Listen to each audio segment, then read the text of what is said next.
السلام علیکم نجیب 91 نیوز له طرفه په ټاپ سټوري کې زم سنبل شاهین په ټاپ سټوري کې اولین خبر تاسو سره شاملو چې په خبر په علاقہ په بډېبیره کې دوه کسان مړ شوي دي اغه هم د جیدات په وجه د دوه کسانو یعنی دوه ګروهو درمیان کې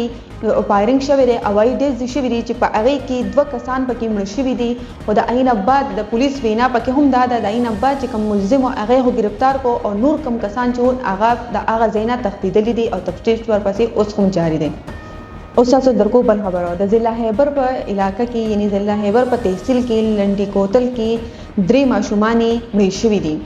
یعنی تابع بازار کې زها هیل کې د گاڑی د ټکر یا گاڑی سره جنگیدو په وجه درې ماشومان چې هغه مړ شوي دي او دا ګاډی چې د هغه مقامی سیاسي رهنما اختر محمد نامی چې کوم شخص د هغه گاډی وو او هغه د شپې د ناوخته هغه گاډی تیز سره روانو چې د درې ماشومان ورته مخې ته راغلي دي او په اکه ځای باندې زخمی شوي دي. گاډی ډېر تیزه رفتار سره گاڑی هم خراب شوی دی او د ماشومان هم زخمی شوی دي چې دی کله او هسپتال ته بوتللې هسپتال ته الته خوا کې لنډی کوتل هسپتال ته بوتللو الته جوړ رسیدل عین پس د ماشومان چې دی هغه پکې مړ شوی دي. اوس تاسو درکو بل خبره د پیښور بدی خار کې د دې روان سال کې پر 9 میاشتو کې 315 قتلونه شوی دي. د دین علاوه 622 زره کسان پکې زخمی شوی دي وسره په پولیس باندې هم یو سل درې اویا حمله هم شوې دي چې په هغه کې 901 ملزمان نمونه مخې ته راغلي دي چې په هغه کې 301 کسان گرفتار کړل شوي دي. او دا زیاتره قتلونه او زیاتره مسلې چې د کور مسلې شوي د جیداد مسلې شوي کاروباري لیندین شو یا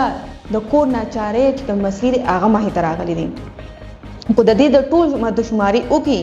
دروسه پوری مقدمه چې کم دین هغه 2433 زره مقدمه په پولیس سټیشن کې درج شوې دي او د هغه ملزمان چې کم نمونه مخې ته راغلي نه هغه تعداد د 6 زره او په دې 6 زرو کې صرف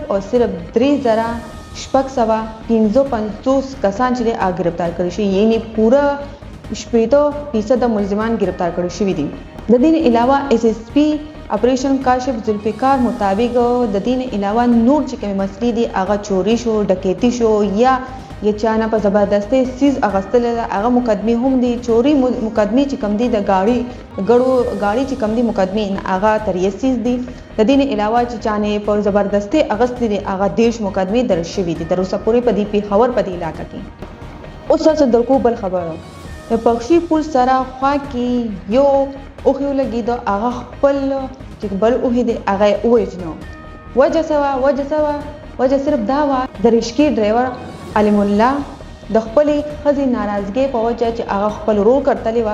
بخشي پول په ځای کې اوسېدل رورې چې کتل و خزي پسې تل و د 15 کارو ماشومې سره ملاقات لته و او هغه واپس راوستو نو خپل اوهي وسره جنگ جګړې کړې دي. هغه جنگ جګړې دوران کې هغه پسې تماچا راغستره او هغه اوشته دي داین خپل کاروایی شوې ده خو هغه اوهي د هغه زینا تخدیدلې او کاروایی دروسه پوری لجاري ده. په ټاپ سټوري کې د ټولو نه اخري خبره تاسو درکو پسواد د چارباغ کوټ سره دوه ماشومان چې کوم دي هغه په دریا کې یعنی په نیر کې ډوبې شوي دي. یعنی د معلومات د رپورت نه داسې پته لګي چې دا دوه ماشومان د منګورې نه راغلي وو د خپل رشتهدارانو کره راغلي وو هغه ته هغه په دریا سواد کې لامبو لتلی وو چې پای کې ډوبې شوي دي او مړ شوي دي. دا هغه نه پس بیا هغه ماشومانو کوم لاشونو هغه نیولې دي خپل چې کوم مور پلار او هغه ورکړي دي. د نننې ټاپ سټوري د تاسو غواړم اجازه د لوی الله پامان.